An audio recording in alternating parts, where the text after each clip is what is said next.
Chris, we have quite the crowd this afternoon. Just doing an audio test. They're rolling in the audience. Yeah, great. Yeah, lots of people. It's great. Popular topic. Mike Mon has joined, and I'm gonna probably sort of appear to butcher the screen sharing button pushing here. I'm trying to share just a really brief slide deck, and then I'm going to want to minimize the slides to pull up a couple of maps. So I think we'll just see how that goes. Janet, let me know if you don't think this is the ideal way to do this, given the context of this. Looks great. Zoom call. Okay.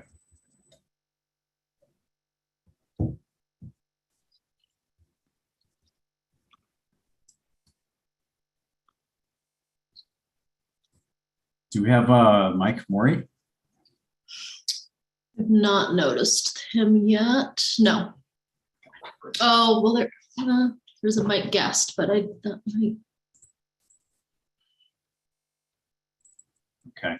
We do have the mayor and we do have Mike Mon. Let me just reach out to Mike and. I can do that on your behalf. Okay.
Maybe we'll give it 2 minutes and then get started.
All right. Well, it's 4:05. Mayor, I don't know if you want to give any introductory remarks to get us going, but I think it would be an appropriate time to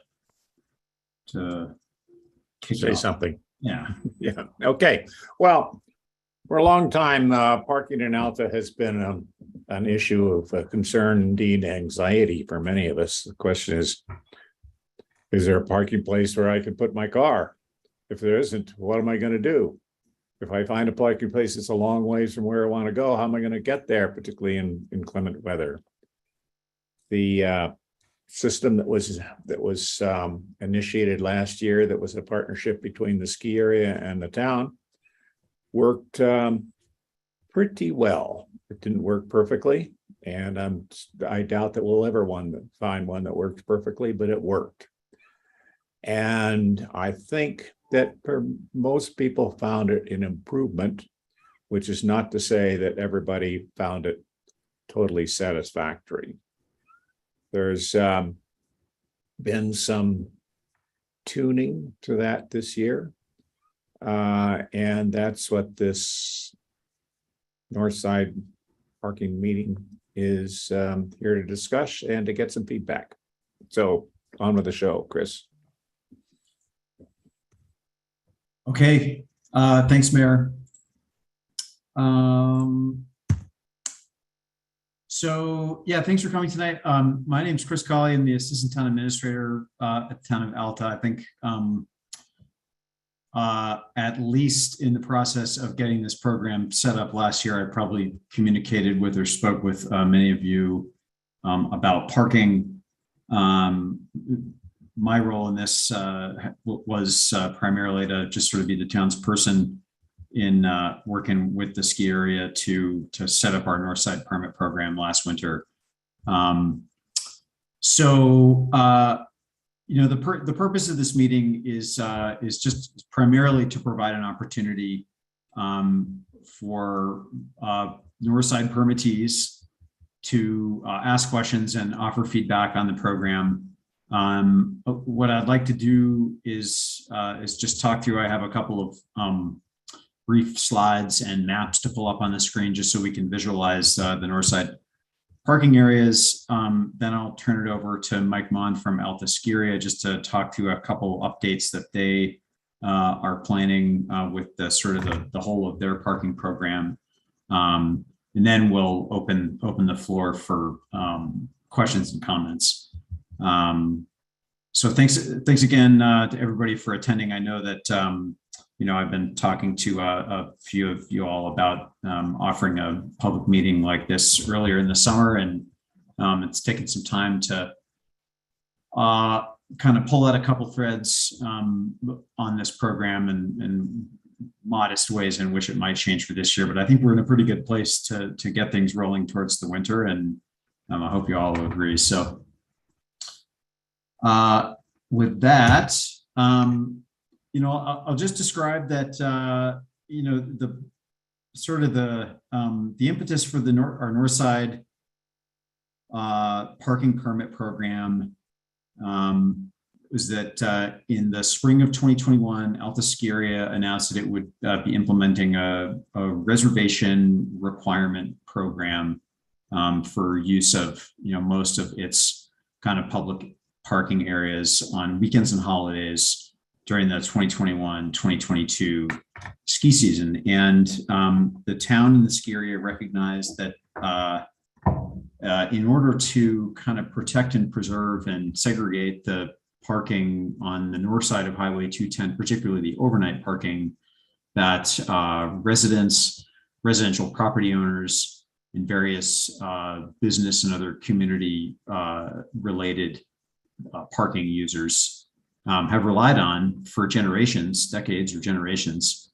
We would need to do something to manage that parking differently, because the concern we had was that you know, we didn't want to require everyone who uses that overnight parking to have Alta Ski Area daytime parking reservations in order just to come up and park overnight or leave their car there, you know, on a more residential basis. And we didn't want to leave it unregulated entirely, because we were certain that folks seeking to evade the reservation requirement would, you know, come to learn that there were areas in town that were essentially unmanaged. So that's where the idea for the permit program sort of came into place. a key component to the background of this program is the land ownership and management status in Alta.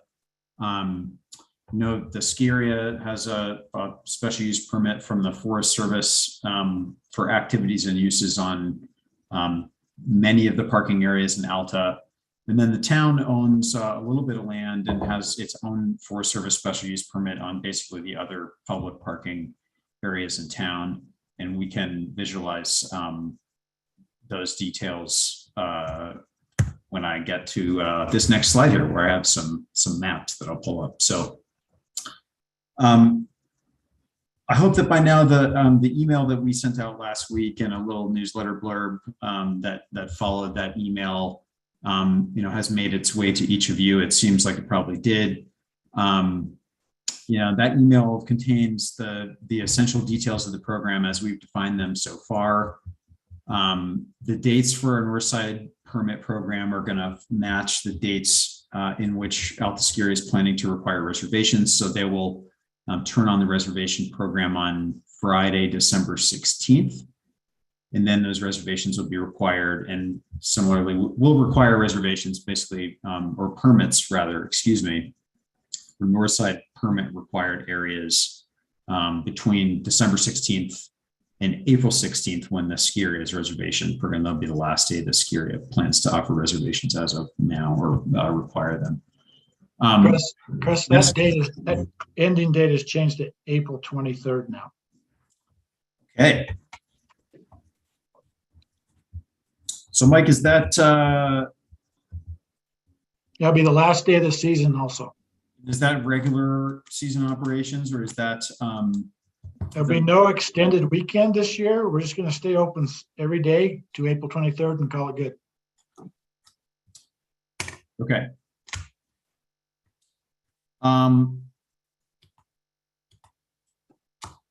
Well, I guess then we'll have to sort of formally acknowledge that our program would operate until the same date. So thank you for that update, Mike. In terms of the way the program is going to work, this is a typo in this slide here, but we expect this program is going to operate in a pretty similar manner to 21-22 in this upcoming winter. And I thought I would start by just bringing up a couple maps so that we can visualize the parking areas. Can everybody see this kind of Google Maps image of Alta with some red and blue polygons on it? Yes. Okay, great. Yeah, so hopefully this is pretty familiar to you all. The scheme we established last winter, uses Highway 210 to delineate parking areas in Alta. And basically, everywhere south of Highway 210 is an area where, until 1 p.m. on Fridays, weekends, and holidays, Alta Ski Area reservations are required to park. So those areas are shown here on the map. Wildcat, the main Wildcat parking lot, the highway shoulder here, the South Flagstaff parking areas, we've come to call it, this Grizzly Gulch parking area, and then the Albion parking lot. And then the Northside permits that you all obtained last winter and that we'll be offering for this upcoming winter are going to be valid for use on the north side of Highway 210. And for the purposes of delineating those two programs, I just created this map to show Northside permits are valid in these blue areas, and ski area reservations are valid in the red areas on the south side of Highway 210. I'll bring up another map here, and this just shows some detail about time of day designations in our north side parking areas. And these time of day designations are pretty similar to the way our time of day designations have worked in the past. We've got a couple different areas. We have parking areas where overnight and day use parking is permitted. And those are shown in this map on green. So we've got this area near Our Lady of the Snows and the Shallow Shaft. We have the North Flagstaff parking overnight and day use parking area. We've got this parking area up here that we refer to as the Snow Pine parking lot. It is a public overnight and day use parking area. And then we've got parking up here in Grizzly Gulch. And this is an overnight and day use area as well. We also have these two areas here kind of in Aquamarine.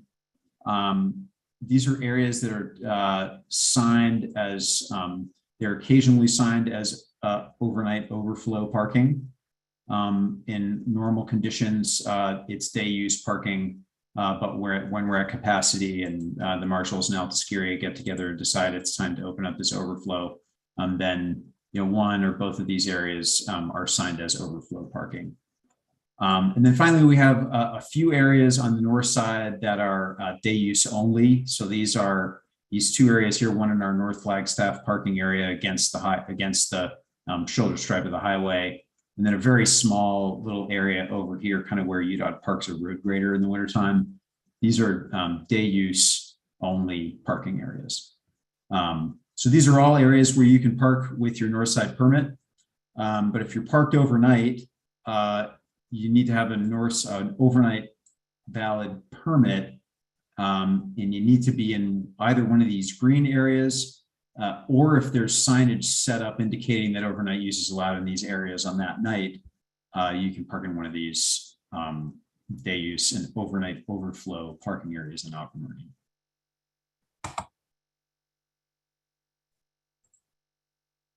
Go back to these. And the rule of thumb here really is that you should always refer to signage on the site. Just roadside signage in Alta is takes a lot of doing to maintain, but we do our best to keep signage current, and signs do get damaged and pushed over by snow removal equipment, but we try to get them back up. And Interstate Parking last winter was pretty agile in setting up their own signage kind of in partnership with the ski area and the town. So if you have a question about, whether you're parked in an overnight area, find the nearest sign to where you're located, and that should provide the answer. So for our permits, I described earlier, I think, we allocate these permits to Alta residents, residential property owners, and business-related users who have historically relied on our north side parking. And we allocate these primarily, like I said, we allocate them to users who primarily or historically relied on north side parking. So the permits are allocated to residents and residential users primarily in Albion Basin, Grizzly Gulch, and West Grizzly. Our thinking is that we're basically going to start with last year's allocation. So if you got one last year, you can get one this year, and that's where we'll start. The fee will be $250, just like last year. And we're going to offer similar permit types to last year. We'll have a seasonal permit with a 60-night minimum usage requirement. It'll be good for one vehicle at a time. It will come with the capability to make nightly reservations for guests.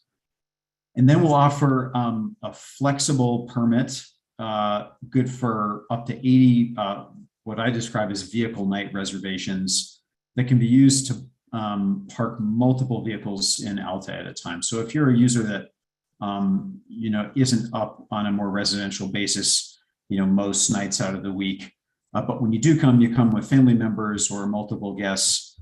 This flexible permit is a great option that I think worked pretty well for a lot of people who used it last winter.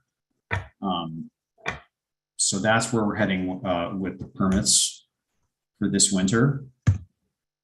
Interstate parking will be basically the town and the ski area each have our own contracts with interstate parking. So they'll be back in town this winter, and we've been meeting with them throughout the summer. Just had a phone call with a couple of them today to talk about a few of the sort of outstanding details. Last winter, I'm sure most of you would agree that the way the permits got rolled out and the billing occurred was not exactly streamlined or straightforward, but it got done. This year, it's looking like Interstate is going to manage the billing. So y'all will be hearing from Interstate about the opportunity to log into a portal and purchase a permit. And then Interstate will, basically divvy up the revenues between the town and the ski area once the payments come in. So we think that's going to be a lot more streamlined, and hopefully it'll, any customer service problems that arise, that'll sort of give you guys a pathway. We are hoping to improve the nightly reservation booking interface. I don't know if there's anything kind of firm to announce on that yet, but I'm comfortable saying that Interstate is working on improvements to that platform, that folks who made nightly reservations either as part of a flexible permit or on a one-time basis, I'm hoping we'll be able to offer some improvements in that platform for next year. Those are the program details that I was prepared to describe to you all today. I think I'd like to turn it over to Mike Mon from Alta Ski Area, if that sounds good to you, Mike. Sure. Hello, everyone. As we're fitting that it's kind of a turbulent weather day today, we got a little rain in the forecast here. It's kind of getting our attention to start thinking about the winter. In fact, they're even maybe talking we might see some snow in the next few weeks. So we'll see where that goes. So as Chris mentioned, there's a few changes we're looking at for this coming season. We're adding Fridays to the daytime parking reservations that are required, and starting on the December 16th, and then we'll extend reservations all the way till the last day of the season, which will be the 23rd. And we won't have a week where we end and then open up for one more weekend. We're just going to go solid all the way to the 23rd. Conditions permit, and go that direction. This continues to be a very cooperative effort between the ski area, the Forest Service, UDOT, and the town of Alta to make all of this work on the north side because of the mixed ownership and such. We were, as we went into it last year, we really didn't know exactly what the needs were going to be by everyone. And but our goal was to try to make sure we accommodated the people that needed to have parking. And it came out, as was mentioned, it wasn't necessarily perfect, but I think we were successful in accommodating everyone's needs. And so we are comfortable that we'll be able to accommodate, once again, going into this season. While the town only has really 102 overnight parking spaces on the north side, the ski area, we have joined together, combined all the parking. We bring another 114 spaces, I think, into the parking pool on that side to make it work. And so to make it so that we efficiently use that parking is why we would continue this season with either a seasonal permit that someone uses regularly, that uses at least 60 nights during the season, or you have a flex permit that allows you to make reservations.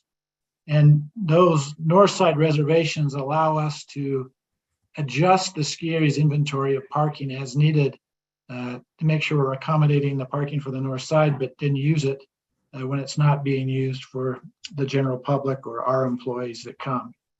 We're, as we look at the scanning process, scanning is going to occur on a daily basis between 6 and 8 in the morning for north side parking on the non-peak or non-reservation days in the ski area. And then it will occur from 6 a.m. to 1 p.m. on the days when reservations are required when the day parking that's there. We have tried to, one of the requests we had from feedback last season was, could we make it so that someone could make a multi-day overnight reservation? And we approached Interstate with that, and we were unable to come up with a solution to accommodate that and allow the north side parking to have the flexibility that it has right now for everything from a a guest to someone using multi-days and more than one vehicle. So as of right now, I mean, I have one more meeting with Interstate tomorrow to see if they found another solution. But as of right now, it does not look like we will be able to do multi-night reservations on the north side that's there. As Chris indicated, we have given the list to the town of Alta of all of the permits that were issued last year. And that would be the initial allocations that would go out. You would be able to buy the same permit you had as last year, but we are confident at this point in time that if you wanted to change, if we wanted less permits or a different type of a permit and could meet the criteria associated with that permit, that we don't see it being an issue to accommodate those needs that are there for this coming season. I think that's, that we did increase on the flex permit. Last year it was good for 75 nights. We're increasing that to 80 for this season. You could make 80 reservations with that flex code. And it would work in the same fashion as it did last year. There'll be a parking pool for the north side reservations that will be listed at $100, and then your code would allow you to make 80 complimentary reservations. And then for guests, for the homes that have a north side permit, because they're parking there on a regular basis, that's 60 nights during the season, they will also have be issued a code that their guests can make a reservation for $25 as they did last season that was there. I think that's the overview, Chris, that I have. I think I'm ready for questions if you are. Yeah, we do have Mike Morey, Town of Alta Marshall on the call, and I don't mean to call you out, Mike, but Mike is a wise man who had his hands on a lot of the operational details of the program last year. So, Mike, I don't know if you want to add anything or correct anything I said about time of day restrictions. No pressure either way. Thanks, Chris. I don't know that I can live up to any of that, but our priority, is the same as it has always been. We want to make sure that the people whose lives and livelihoods revolve around having a place to park in Alta are supported to the extent that we can. So we're super interested in making this work. We wish we had more real estate. We don't. So we're continuing to go with,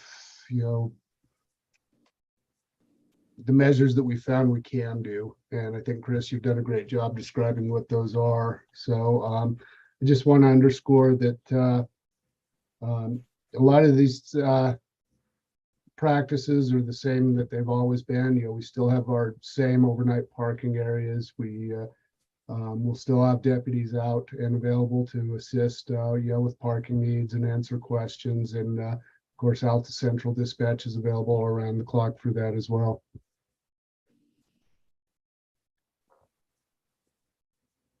Great. Chris, can I make a comment? A brief one. There were some questions last year as to whether the town of Alta was making money off this. Was there a profit to the town for this? And the answer was definitely no. That the costs of administrating this, including the signage and so forth, exceeded the revenue we got from it. So this is not a money-making proposition for the town of Alta.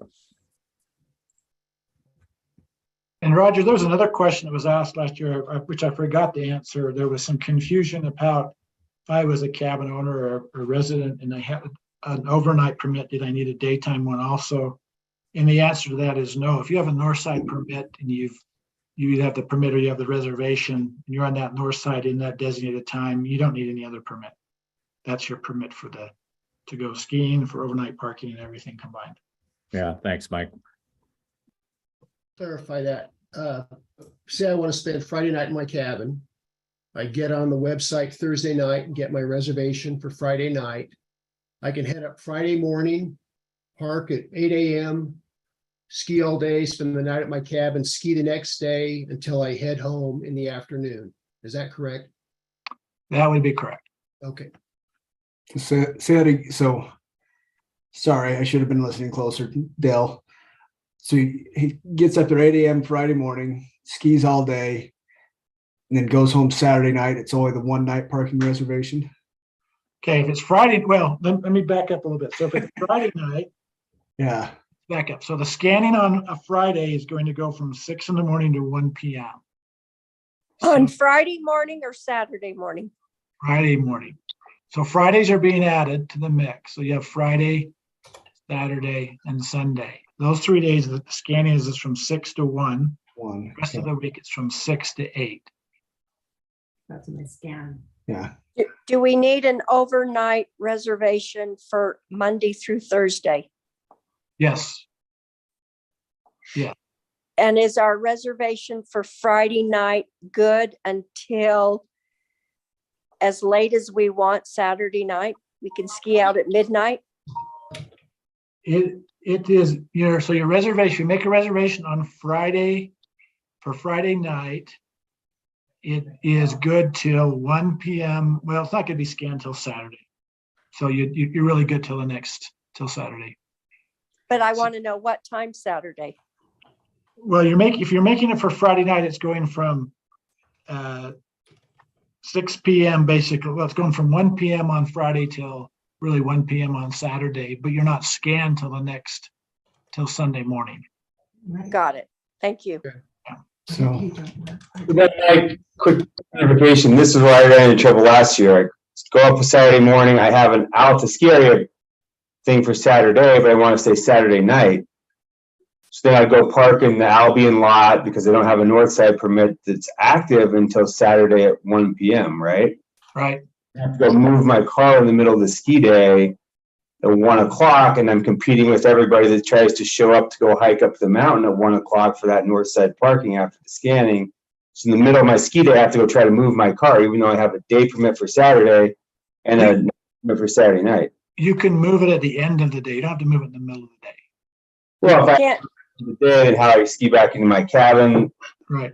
and I had to hike back in, is there a way that they can just say, look, we have a day permit to ski Saturday, and you can just go park up on the north side because I have a Saturday night permit and I have a Saturday day permit. I don't want to move my car around in the middle of the day. Right. The challenge there is, how do we manage that? And we don't really have an effective way because we're scanning between 6 and 1 for a parking reservation on that side. That's a north side permit. And so after 1, if it was after 1, you could park there and, but your north side permit's going to be good anyway for that. So if you have a north side permit for Saturday night, Well, Saturday morning when I get up there, that's my question. right. So you probably need the 2. You need one for each day. Then would be the easiest way to deal with it. There are 2 night permits to stay 1 night and not have to. The problem with moving your car at 1 is that everyone's trying to get the spots at 1 o'clock. So I move my car out of the Albion lot to the north side and move my car and there's no spots there. And then I'm back down trying to find another spot.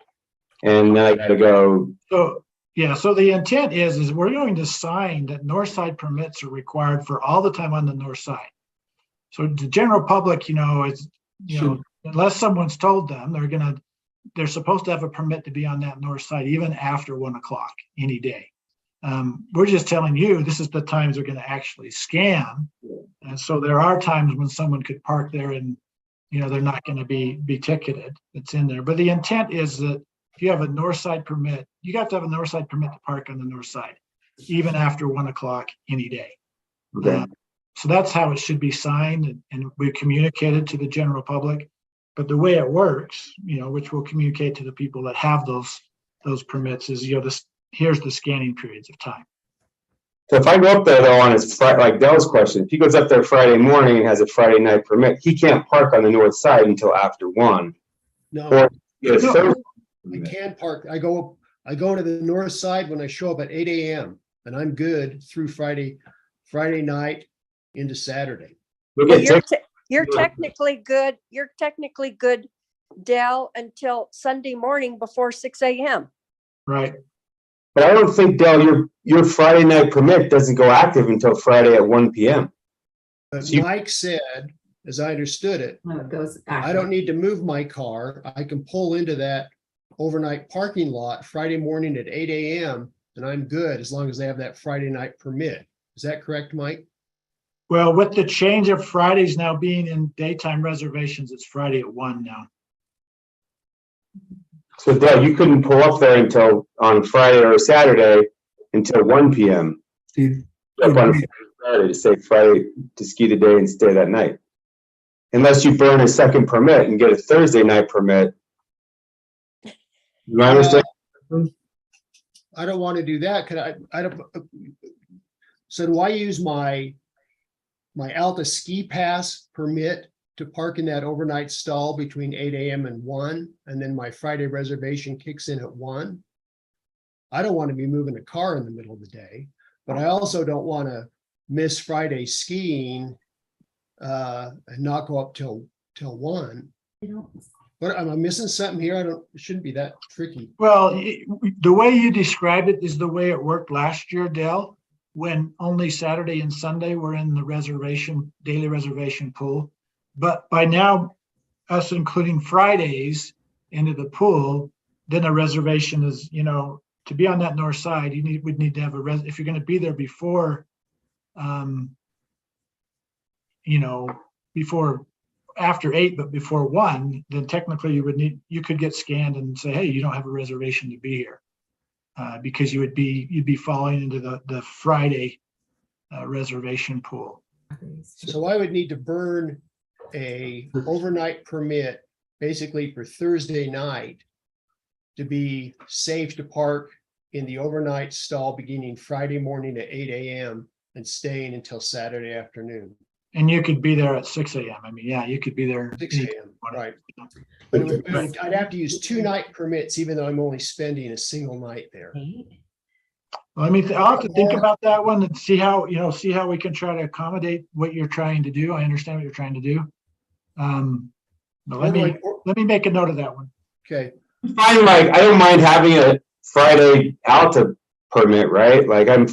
That's what I did last year. I had a Friday Alta permit or a Saturday Alta permit, but I have to move my car in the middle of the day, even though I had a permit to park on the main thing and a permit for Saturday night. And that turned out to be a big pain a bunch of times. I just don't want There ought to be some way to use your Alta ski permit to park there from 6 till 1, and then have your overnight park cover you for the rest of that day and night and the next morning. The challenge is there are just 2 different permits in 2 different zones in the system. To do that. But the good news is, we're trying to figure out how to not move our car and not how to not be ticketed. The good news is we've got signage there telling the day skiers, don't park here. So that's on our side. That's great news. I found last year that there were more parking spots available because the public drives up and they can't park there. There's signs that tell them they can't be there. So I think, sorry guys, Dan Colangelo has had his hand up for a while, and I think I don't mean to cut any of you off, but I don't know, maybe we want to just let Dan get his question out of the way, and I think Jake has also been in line for a little bit, and then I think that's a good conversation that Dale, you and I have had throughout the summer, and I know Mike Mon has been cognizant of that request in the past. So maybe we could let Dan and Jake address their questions. Thanks, Chris. I guess this is directed to Mike, but if I have a seasonal permit, basically the 60 night minimum, I have to make a paid reservation for a guest, even if they're a family member. That has always struck me as kind of unpleasant, but I'm wondering what the logic is there. If we have a code and my adult children want to come up and spend the night, I have to pay $25 to allow them to do that. If you're using another parking spot, that now the option maybe here is that you purchase what we've talked about extending this is you can have your regular seasonal permit. And then if you wanted to purchase an additional flex permit that you use during the season for whoever's coming up, whatever time, then, it's not $25 a night. It's significantly less per night, depending on how many nights you use it, up to the 60 nights. Yeah, I guess we could do that, although in the past, I was curious how the allocation decisions were made and, how you differentiated between a home occupied by one family as opposed to a home occupied by maybe a couple of unrelated folks. And it seemed like those folks got a couple of permits, whereas if you occupied a home with just your spouse, you got one permit. So I didn't realize that maybe the option was to get another flexible permit, but not to reinvent the wheel. But wouldn't it make more sense to have a seasons permit and then the ability to make some limited number of free overnight reservations for people who wanted to spend the night? I mean, because I mean, Carrie and I own our home, but we have adult children who live in the valley, and frankly, we want to see them occasionally. And to pay $25, it's not that we can't afford the $25. We can, but it seems to be counter to how you use a house as a home. And I've been trying to bring it up since last year, and I haven't got much traction, but I'd just like to hear your thoughts on it, because I think part of what we're trying to do is find a system that's not only workable, but palatable. And there's certain things like that little speed bump that I think create maybe more animosity than the $25 is worth, but I'd like to hear your thoughts. So, we've last year we were, as you said, there was an allocation like one per home, and you could get one or the other. And then you could buy additional parking on a $25 a night basis. And we've looked at that and seen, okay, well, it looks like we have enough room we can allow, rather than them having to have a permit that buys the 25. We still need to know when they're coming. They still need to be able to make a reservation so we could adjust the pool as we need to. And so, while we're not ready to go and just offer them complimentary parking, we are willing to consider that you could get additional seasonal permit, a flex permit, and that would provide up to 80 additional reservations. And then you could just use that they could make reservations when they need to come. That's there. I recognize that that's not ideal for your home, but at the same time, you kind of have to recognize we have a unique situation here where really the closest parking the town could provide for you really would be not in the Grizzly lot. No, I hear what you're saying. It's just, we have two classes of permits, neither of which works perfectly if you're the primary resident and you're up there most of the winter, but you want to have overnight guests. But I guess your solution is buy a flex pass. So thanks for clarifying it, and we'll go from there. Yeah. But so you have the three options. You have the one where you can get your seasonal permit, and then if you feel like there's enough additional use that you want to get a flex pass, you can, or you can just have a code that gives them the $25 a night parking. So those are and we feel that you have those options. We can work with those three options and make it work. Okay, thank hopefully you. it can work. Something in that mix works for you. So Mike, just to clarify that, so last year you could only buy one of the two types of passes. This year you could actually spend $500 and get both types of passes. That'd be correct. Okay. Thanks. And if there's, there were some situations last year where, some people are actually living in the canyon and they both have two cars and we're going to be here for 60 nights, both cars. They could, we accommodate them buying two of those type of passes. So that's an option. So it's really like we're just saying, what are your needs going to be? And if you qualify, if you need spots for two vehicles and they're both going to be here for 60 plus nights during the season, then we believe we can accommodate that. If it's one flex pass and one other, we can go that direction too. So, So I have a question, which is, you know, and it's really actually, I think, to Chris. So, you know, Mike, the team, he's a nice guy, actually, you know, with inflation, the price being what it is, we think we all got a nice discount this year. Thanks, Mike. But we lost the queen, and Mike's not going to live forever. And the next guy who sits in that chair might not be, or gal may not be so nice. So look, we've gone from a situation where people didn't have to pay for permits. Now there's a 250, or if you want both, $500 tax for having a home in Alta. We know that snow is getting more and more rare, that spaces are more and more people coming. That's a bad combination for an arms race of how much these things are going to cost.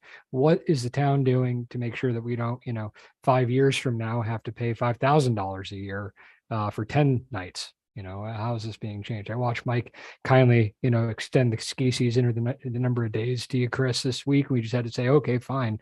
What's going to stop it from going on?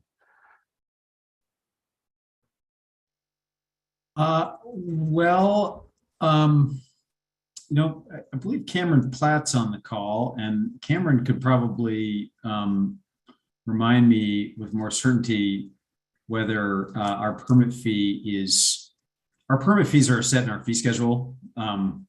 So, you know, updating the permit fee is an act of the town council. So, you know, you have to get a change to the permit fees through the town council. The Skiria could, you know, try to apply leverage, and I guess we would just have to see how that would go. You know, for the time being, you know, we did kind of negotiate what the permit fee would be with interstate parking, which does, you know, take, you know, a portion of the revenues from the permits. We're constrained to some extent to an amount that is equivalent to the cost of the program, which is something that we're just going to have to be evaluating as this program matures and we go through the seasons. I guess my question's more, look, there's no surprise that we're going to need to park 3 years from now. Are we looking at a 10, 20-year contract? Because as far as I can tell, it seems like, you know, we're year to year here with any of this.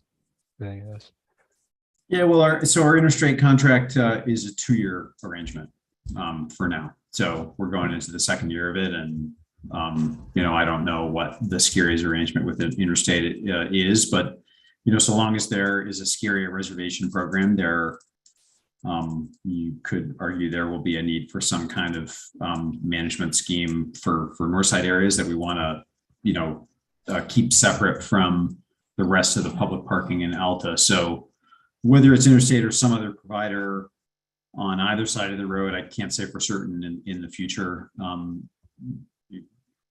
But yeah, I'm not sure if that answers your question. I guess my encouragement then would be to Roger, and because my dad's getting old. So Roger, let's get a long-term agreement so that I can be up there and be sure that I'm going to be able to park in 10 years so that we're not having this headache. Well, similar to your dad, I'm getting old too. And I do not expect that this situation will last until we lose a king. But, you know, times are changing, and you mentioned climate change is going to affect a hell of a lot more than just parking. It's going to affect our whole region, and we're trying to, you know, grapple with that. So, you know, we can't guarantee anything, Jake, and that's the way it is. I hear you. I think if we can get a long-term contract, that would really go a long way. Yeah. But anyway. Okay. Good But luck. I mean, I think but Jake, one of your points was as long as it's associated with the cost, that's you can kind of control it as long as you know you're not being, you know, it's not super inflation or something and costs are going crazy. But if there was a way to tie it statutely to the cost, I think that gives you comfort, doesn't it? Well, it does until the gondola is built, and now Mike needs to staff up with twice as many people, and now those spaces are worth so much more. And the, you know, Alta the ski area tries to pull one over on the town. you get a long-term contract with them and everybody's happy. And I think he's reasonable, they're reasonable, but who knows who's next, that's what I'm worried about. Fair concern. Chris, we had a comment come in online. Can I ask you that? Sure. So Margaret Burke submitted a comment through, and just maybe a plug to everybody on this call, that the town does now have a comment form on its website. Just another tool to add to the emailing us comments and whatnot. So her question / statement is: the consent agenda indicates that all north side parking would be eligible for use by an authorized north side permittee. Is there a separate designation for overnight parking versus day use? How do we limit or prevent on permittees from having to move their car after day users move out of the north side spots? I think you may have answered this, but I just want to pointedly ask it. Yes, I think that a number of our participants were sort of discussing that first question in the opening part of the dialogue part of this meeting. And that I think that, the complications with that are kind of related a little bit to the skier reservation program. And it sounds like Mike and Alta Skiria are game to consider ways to make that situation work better for folks. So I guess my sense is that it's kind of in their court for the time being. I'm sure the town would support the program working better for the reservation program to work better for coming up for an overnight, to remain parked in one parking spot. And then we do offer day use only permits to local business employees, town staff, for instance. So there are some permits that are offered as day use only. Most of them are overnight and day use permits, but there are separate permits. It's kind of in the interstate database. So Chris, I think the question related to a little bit is, someone comes up with a overnight parking permit, parks on the north side in the overflow area, for example, because all the rest of it's full, and you have some day permit cars. We've still requested people to come and move their car to the regular overnight areas at the end of the day, if there's parking available. So I don't think we have found an answer to that issue. It's still an issue. Is that correct, Mike Morey? Well, on behalf of the person that operated the Justice Court last year, since Mike's not jumping in, it was a little bit of a problem last year with folks. And I think it was just, I hope, and Chris did outline this earlier in the conversation, but I'm hoping it was a misunderstanding of folks that was short-lived, and people understand the difference between the permits to park on the north side and the overnight permit. So we call this the car game. And I think everybody here I've talked to on the phone, we've used that phrase at least once. That's one of our frustrations as well. We understand that people roll in the afternoon and, take a spot that may not be an overnight spot. Our request is always, if you are in any way able to relocate the car before you go up to your property, please do that. If something impossible happens, give us a call. If there's a way to work around it, we'll find it. The reason that we like the north side to be orderly is because it gives you more room tomorrow if we can get the plows in there and get a good cleanup done. There's a lot of nights where it doesn't really snow, where it's less of a concern for us. But if you have to be, in an oddball spot, give us a call and we'll talk through it. I have a question regarding we have a cabin. My name's Chris Miles. We have a cabin at Alta in the Albion Basin, and we're going to be up like 6 to 8 days this coming season and the following season, is there a type of pass that we can use like one night at a time? Maybe Chris Crawley referred to this at the beginning.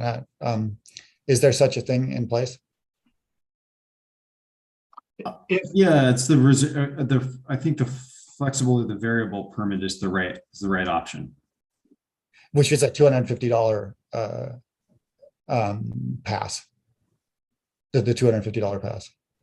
If you were going to be up less than 10 days and you knew that, we could certainly just give you a code that allowed you to make nightly reservations for $25. Okay. And then you don't have to do the $250. Who would I communicate with for that? It will be through the town for that still. Yeah, Alta Central. Okay. All right. Thank you. On the Flex Pass, what happens if you go over the 80 nights? Then you need to use the pass to do for $25 a day, or you can purchase another Flex Pass. You have both options.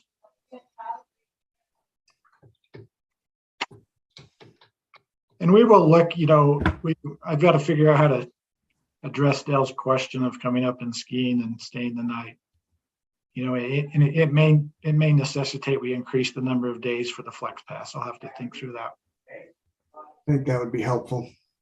So I think the other thing, Mike, maybe to consider on the nights, non-Friday, Saturday, Sunday nights, or Friday, Saturday, Sunday days, we still put the code in so you can still manage as to who's going to be there and who's not going to be there, but maybe that doesn't count towards your 80 nights. Yeah, I just have to use the restrictions I have within the interstate system, and it's really truly just it just ticks one off. I don't have a way to do it. So I just have to increase the number of nights, I think, if I was going to do it that way. It doesn't track the days that you're there, whether it's a Sunday, Monday, Tuesday, Wednesday. No, it's just like one scan for one period. It's kind of fixed a little bit, but we'll see what we can come up with. I understand Dale's point, so I'll try to figure out how we can use the system to accomplish it. Hey, I'd like to invite Cameron Platt, our town attorney, to just make a comment. He asked to have the floor for a moment. Yeah, and I wanted to jump in, not necessarily to garner sympathy, but just more to provide information to everyone. Everyone obviously has a preference and an interest in how the parking, they would like to see it work. But I want to highlight the town has a legal responsibility to preserve access for all occupants of the town. And that term, occupants of the town, is from state courts in deciding the city's responsibility towards people that visit, residents, employees, businesses. So if it was just a matter of figuring out where we can get residents, businesses, and employees to go for parking, it would actually not be very difficult. I think we could accomplish that, even with the finite amount of resources. But in our discussions last year and this year, I think we identified 15 or 20 different groups of people that access the town. And that's part of the difficulty, is it's not just the limit of resources, it's the different groups of people and the times that they use that. And so please understand, when we're coming up with this plan and trying to formulate how it would work, it's a work in process, and we have to experiment as it works to see whether or not those different various groups can access the town in a way that they have done so historically with some disruption. And everyone that we've worked with has been great to do this. We could not have gotten to this point without everyone's work in here. And so I just wanted that information to get out so that everyone can understand it's not just one area. There are many groups that the town's trying to preserve access for.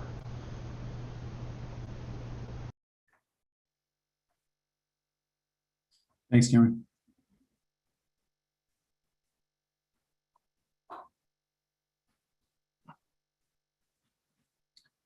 I might take the liberty of introducing Representative Galen Benyon, who just joined the call. Thank you, Representative Benyon, for joining. We've been talking about parking for an hour now, and it's been a I think we're having a good conversation. We've got a few action items to work on here in terms of improving the system. But anyway, thanks for joining. I'm glad to be here. I'll just listen. Okay. May I please ask 2 questions and have 1 comment? Yeah. I'm Charlotte Pratt. I represent the Nebaker cabin in the Secret Lake subdivision. Number 1 question is, how far in advance can I make my overnight parking reservation? You can, Mike has that answer. as soon as we turn the system on, which would be, it's going to be mid-October. Thank you. Number 2 question, the daytime parking that I will use with my season pass, will I be allowed only 2 reservations in the queue at a time? Yes. Thank you. And my 3rd and last comment is, it would be helpful if we had access to our north side overnight parking code so that we could keep track of how many nights we are up to. Because we were trying to do it just within our family, of our family reporting to us how many reservations they used, how many cars they had on the weekend. It's tricky to keep track of it. And if we could go on the interstate website and put in, you know, our code number or Nebaker cabin, we would like to be able to see what our running tally is. That's a request we do have in with Interstate, and have not got an answer on that one. Hopefully on our call tomorrow, I'll check on that. Thank you, Mike. What it is. That's all.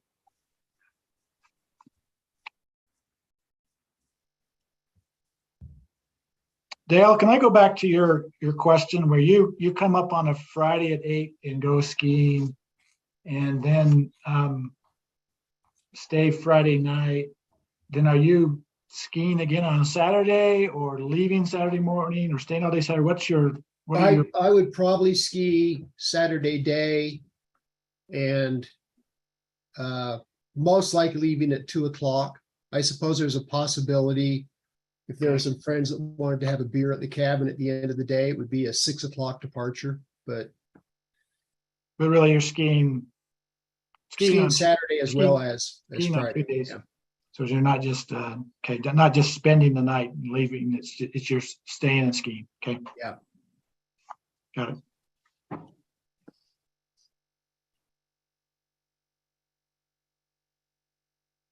Hey, this is Andre Satilli. My brother and I own the photo house across the street from the Alta Lodge.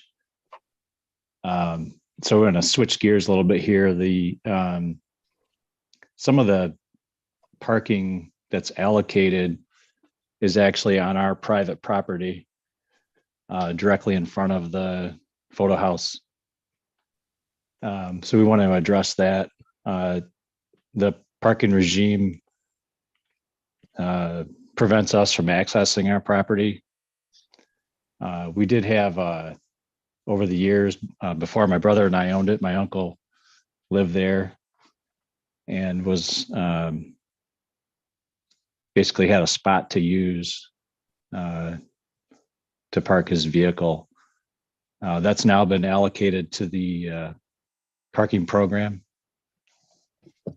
I appreciate the fact that the comment was made that the town isn't making money. However, Interstate's, I'm sure, is probably making some money, which they're using our property to do so. So I'd just like to make that comment and hear what you guys have to say about it. The parking there is angled, obviously. We could probably fit one vehicle in there if it was parallel parked, and it would be completely on our property. However, I understand that's, probably not the best use of the space to pull those vehicles in there. Probably a third to half of the front of the vehicle is on our property and the rest is on the 210. Part of our property is paved, and it's been like that for decades.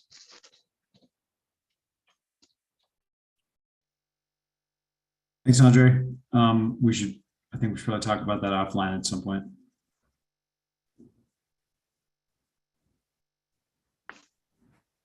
Sounds good.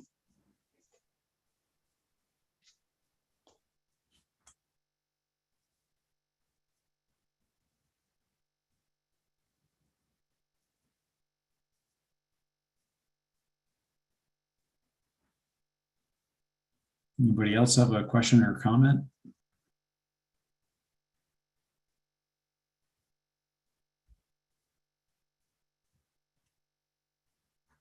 I could see the owner's iPad 3 is trying to talk, but I think you're on mute. Good eye, Cameron. Classy, that's you. Hi there. Up.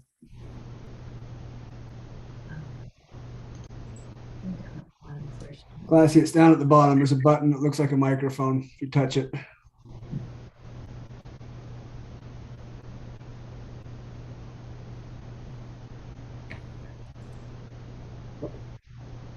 You had it for a second. I was trying to unmute them, so we were going at the same time. I was trying to help, but I think I caused more of a problem. Try again, iPad 3. I won't touch it at the moment. Okay. There you go. Hi. All right. I would like, if it was possible, for each permit, if we have a written statement, what each permit can do. Parking from that to that time, like for the $250 a year, like I can park like from that hour to that hour on this day and have to move my car and this kind of thing. I would really much like if anybody could do that for us. For each permit that it was told to us exactly in writing, we can park like from Friday morning, from 8 o'clock till make a reservation for till Sunday or Monday, all these days, and then stay there overnight and don't have to move the cars for the cabin owners or property owners. I appreciate that input, and I think, again, we all acknowledge that the rollout last year lacked in a number of ways, and I know I'm interested in communicating what the program is at the outset a little bit more clearly this year in the form of a manual or a more formal letter or something like that. So again, thanks for that input, and I know that'll be part of our rollout. I don't know if it's appropriate to kind of start talking about our next steps here, but I know that Mike mentioned the daytime reservation program will go live sometime in October. Isn't that correct, Mike? Correct. Okay. So I think sometime in early October, we'll probably reach out to all of you and everybody who got a permit last year, just to acknowledge, what you got last year and make sure that's what you want to have for this year. And at that point, we'll provide that information that you just described. Do I have to reapply for my permit, or will it automatically go for my $250 a year? You won't just get billed. You'll need to, we'll communicate, look to hear from probably the town directly, just to confirm that you want what you had last year. And then the next, unless, there's a back and forth about whether you want a different kind of permit,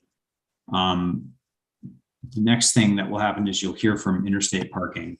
because last year you paid the ski area, and we're gonna sort of take that step out of the mix, and it'll just go straight to the parking management contractor.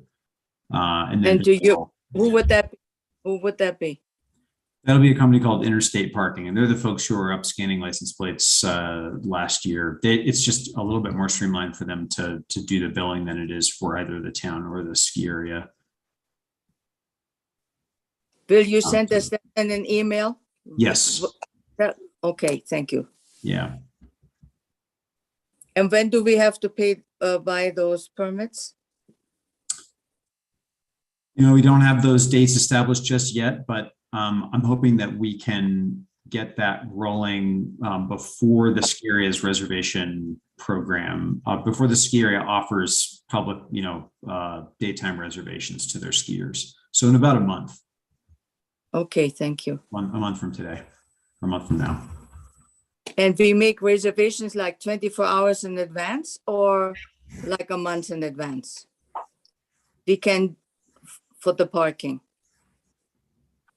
I think Mike just described that overnight reservations will be available when the ski area allows daytime reservations to be made. So you may be able to make those again, in mid-October, provided that we can get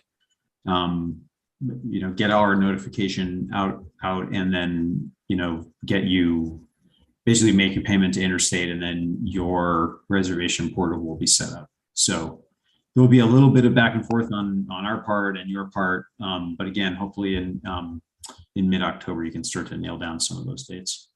Does that sound good? But I don't have to decide like a month ahead which day I want to have the reservation, do I?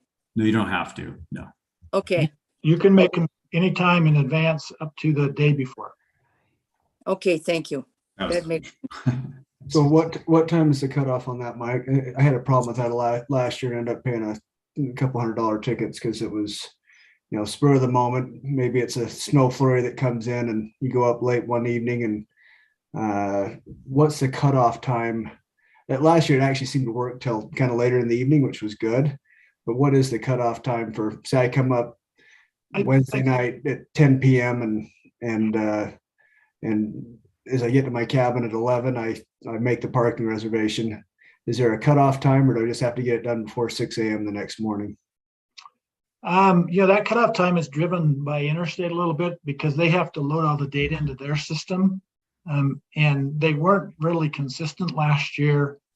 We tried to encourage people to have their reservation made, by I think 8 p.m. the night before. But we will try to nail that down with them to try to get a more set time, if we can with them. We'll put that on the list. Yeah, later the better if you could. Understand that. Yeah, it's kind of later the better for that group and earlier for that group. So trying to for those of us that are not great planners. How about that? Right. Yeah. Yes. Thanks. Appreciate that.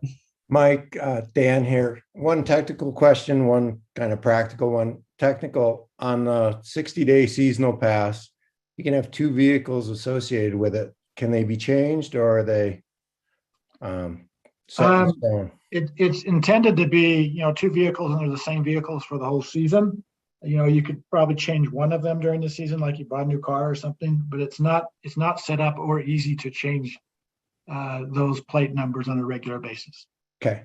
Practical. Early in this process, Roger, I think, came up with a few suggestions for how we could not maximize, but improve or increase the number of spots on the north side by signage, striping, shoveling. Have we thought about ways to maybe incorporate those more effectively, just so we have more spots to work with? Thanks. Well, I guess I would offer that we did have Scott Mann. If you know Scott Mann, he's a local snow removal. I do. Yeah. He operates some heavy machinery moving snow around in the wintertime. And we did have him bucket out parking stalls in between Northside plowing events last winter. So we did try that to stay on top of, to stay on top of that condition that develops and, persists and worsens in between Northside events, wherein, a glacier builds up under cars and it reduces the amount of, parking surface area that's available. Signage is, I'll say we do our best to keep the signage up and visible. That can be a struggle in some conditions, but I know last year we couldn't even buy signage until January or something like that because we didn't have the program defined. But hopefully this year we'll have a program in place by the time, I know we'll have the signage in place by the time the program is operational. So hopefully that will also yield more compliance from the general public, staying out of our Northside, permit required areas, and just, yield a more consistent appearance of the parking areas and better communication with you all throughout the winter. I have another question about the idling. Would you put signs up that says no idling because people have their cars running and getting changed inside and you have to inhale all that back stuff that comes out of the cars? We have some no idling signs around, do we not? Mike and No. Mike? No? There are no idling signs.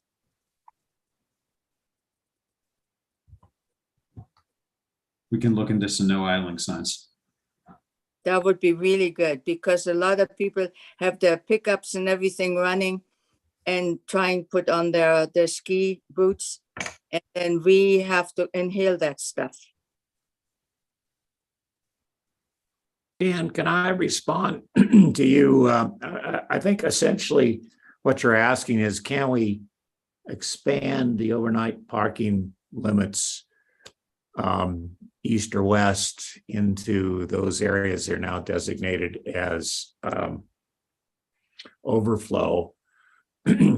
Those limits are there not because of who owns the land under them, but because of exposure to avalanches.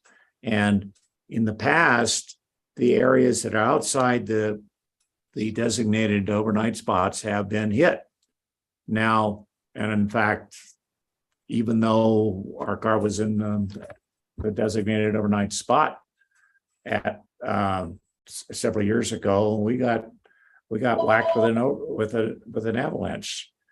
So that they are governed by, you might say, physics as opposed to the law, and that's now. Can I call you back? On the other hand, I believe that the avalanche control, well, I know that the avalanche control processes have changed over the years, and as has the snowfall changed over the years. So it may be at some point appropriate to reassess whether those limits can be changed based on what the new conditions are. But that's a pretty challenging process to figure out, are these in an avalanche zone or not? Yeah, Roger, I really wasn't trying to address the expansion of Northside parking. What I was touching on is really what Chris kind of covered, which was, could we end up with an increase in usable spots if we shoveled or had people shovel more effectively, or educate people so they pull in tightly to their neighbor, or found a way maybe creatively to mark spots that works when there's lots of snow. And I think Chris has stated that they're working on it and keep an eye on it, but I wasn't thinking about expanding into the avalanche zones, although, you probably could cover it with a release and Cameron could work on it. And if your car got smushed, because in the middle of the night, likely you're not in it. I mean, people park there during the day. I think avalanche danger is kind of a 24-hour thing, and we don't worry about it too much during the day, but that really wasn't what I was touching on, but thank you guys. Okay.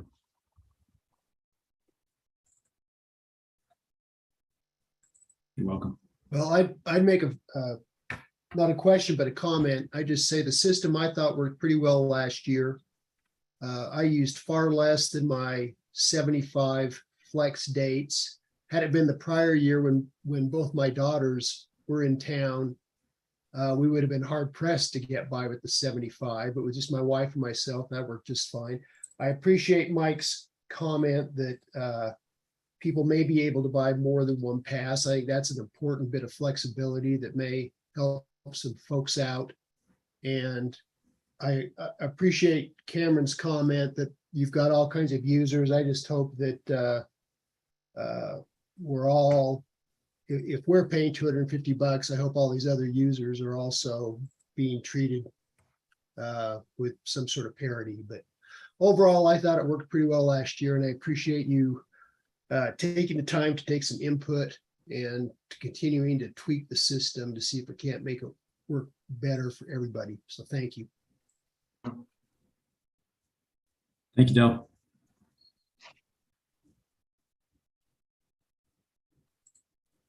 I will second Dale. I appreciate all of you. I would like to see that some of those vehicles that have snow piled on them for days and days and days and days at a time, that you figure out who owns them, why they're there for such an extended period of time. Maybe they're owners, maybe they are employees, but when they don't shovel them and they don't shovel around them, their spot ends up taking 1.5 to 2 car spaces. And it just seems like they ought to be required to shovel them, pull them out, put them back in. But, you know, too often we just see cars with snow piled on them for, you know, a week or two at a time. And maybe they're a homeowner that's just enjoying, you know, their cabin respite time and don't need to move, but it winds up causing less spaces because there's so much snow piled around them. And I might add, Charlotte, thanks for bringing this up. A lot of times we get complaints because when they do finally show up to shovel them, they find our stack of tickets on the windshield for, you know, the various nights that we've come by and been unable to find them. So we'll be more aggressive about that this year. Thank you. I know you do a great job, Mike. I appreciate you. Both Mikes and Chris, thank you so much. Thank you, Charlotte.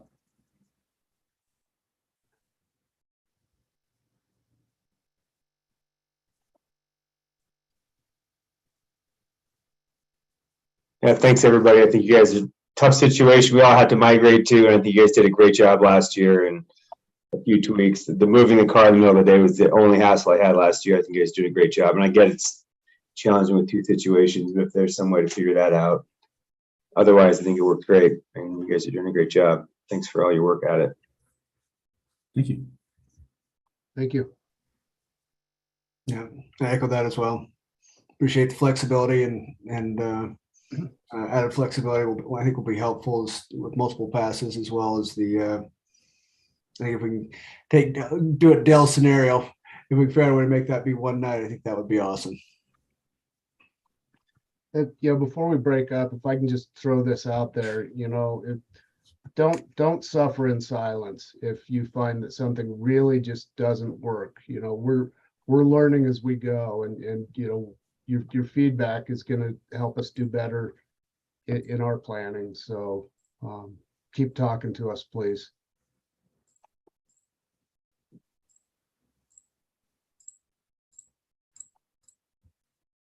A quick question. What if we make a reservation and cancel it? Does it still go against the 80 nights? So say at 6 o'clock, I think I'm going, then at 8 o'clock, I just say, I'll save my night. I can't remember the answer to that question. I'll have to ask and get back to you. Okay. I think it adds that back in, but I'm not sure. Just thought that the last minute. Sorry for the last minute comment. The question. Good question. It said 48 hours cancellation. And if I decide like 6 o'clock, I don't want to be there, then I lose my day, right? It works that way on the daytime parking. It's a 48, it's now a 24-hour cancellation, not 48. But they're actually two different systems and they work differently. So I need to check on the overnight one. Now, with my $250, I have indefinitely parking, right? But if I make the reservations. There's a limited number at the 250 for reservations. It's 80 right now, but like we're trying to figure out how we deal with Dale's question. We may need to bump that number up or find another way to work around that issue.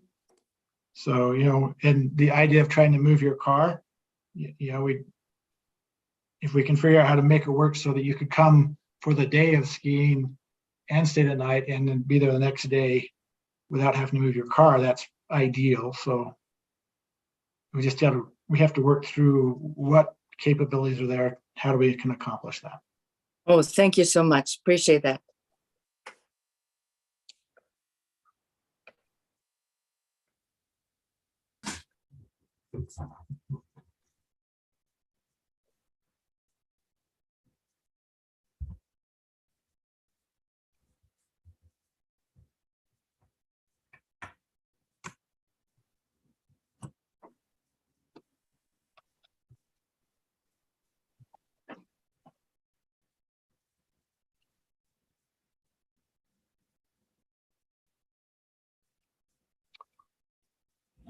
I'd just like to say, from the ski area's perspective, the parking reservation system was a huge success. It reduced traffic in the canyon, made it easier for our employees to get here and work. You didn't have the rush in the mornings. And we seem to be able to accommodate, we had our busiest season ever despite having limitations in parking. And so it seemed to have that turnover and that 1 o'clock time worked well. And we're pleased with how the overnight parking worked, and it proved that it was interesting from the number of people that signed up and wanted parking permits way back when we first got into it, and we just put something in place to get us through the holidays, was a little intimidating and concerning. But then when we really got down to people purchasing permits and vehicles for the season, the number became much more manageable and has allowed us to have the flexibility we had last year and put us in a position that we're confident that we can accommodate the needs under the criteria that we've set out for this coming season. And we're committed to try to make something work for everybody because we all want to come here and recreate and be in this great canyon. Can I say from the standpoint of the town, I think it was a success also, which is not to say that everyone was fully satisfied, but that will never happen. But I do think it was a significant improvement on previous years. And I think we collectively learned some stuff, and that's what's being reflected in the relatively minor changes that are being adopted this year. And I suspect that we'll learn some stuff again, and there'll be some more changes next year. Right, Mike? There's always room to improve. Yeah. So from my standpoint, or from the town standpoint, thank you for participating. Thank you for your constructive comments. Thanks for being part of the Alta community.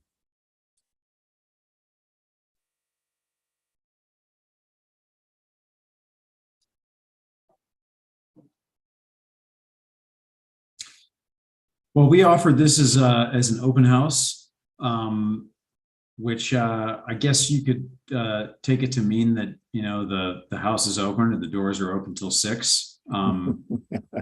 So I'm gonna stay here and write some emails, and if anything else comes up, feel free to let me know. And if anybody joins the call and has anything illuminating to say, we can pass it along. But thanks, thanks everybody for working with us on this. It was a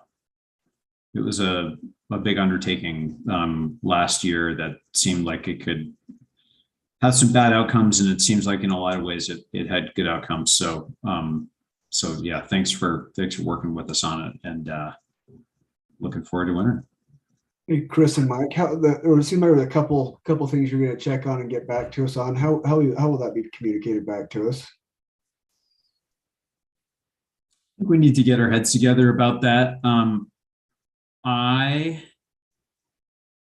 We need to get our heads together about that. I guess my vision was that we would reach out the first week of October, but that has more to do with like my personal schedule and upcoming vacation plans than anything else. So, but we'll get our heads together by the end of the week and make a plan.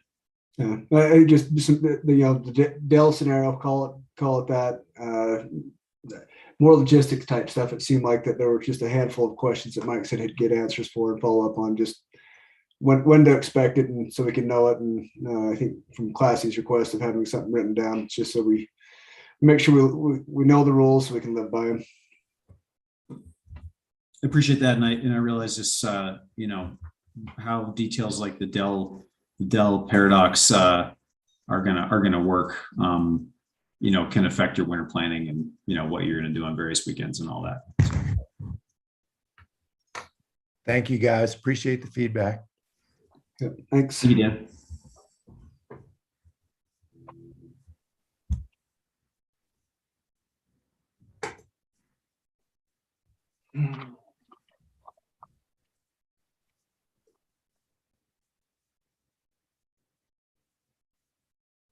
Thank you, Dale, for keeping the pressure on us to get the meeting together. This was a good. It was in the plans, but hearing from you is always a pleasure, and it was helpful. So, Well, thank you.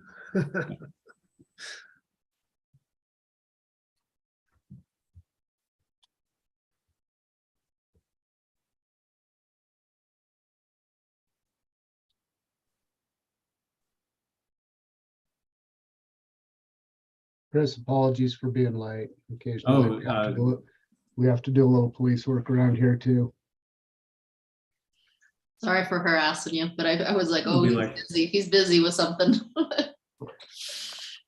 you're probably still catching up on stuff from last November. Yep.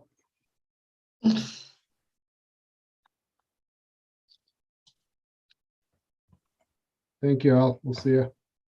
Thanks, Mike. I'll be in touch tomorrow with you.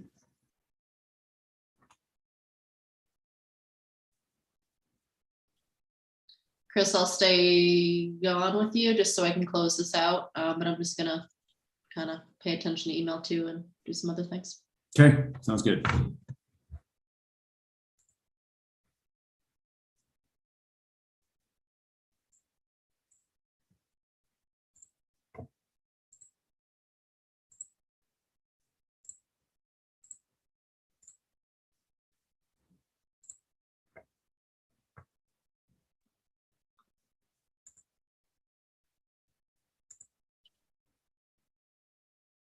How's the lift coming, Mike? If you're still paying attention. I just thought to ask you. Well, all the footings are in the ground. And the steel was supposed to show up yesterday and it didn't.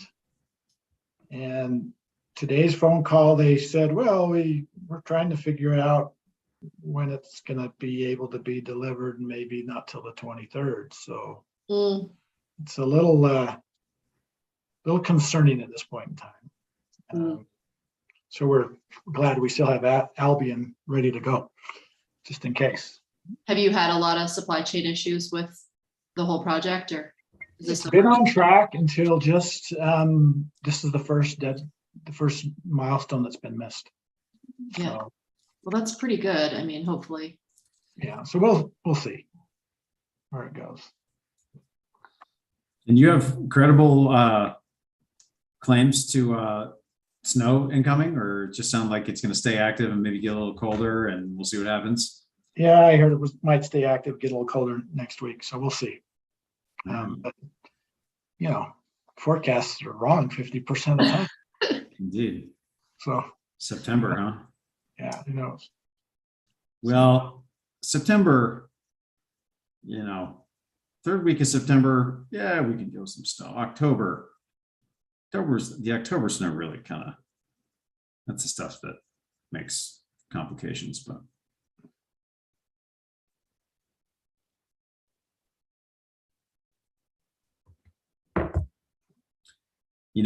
I can stand the call. I guess I doubt that anybody else is gonna join, but. So Chris, I'm just thinking through what the options are. I just saw your text about the daytime reservations. Probably the easiest way, it's really if someone's skiing on one day and if they're skiing on Friday and they're skiing on Saturday, they really are using two reservations. And so probably the easiest way for us to accommodate this is just going to have to bump up the number of reservations that are permitted with a flex permit. And in Dale's situation, he'll have to make one for Thursday, a night that allows him to park there on Friday, and one for Friday night that allows him to park there on Saturday. Okay. I don't know.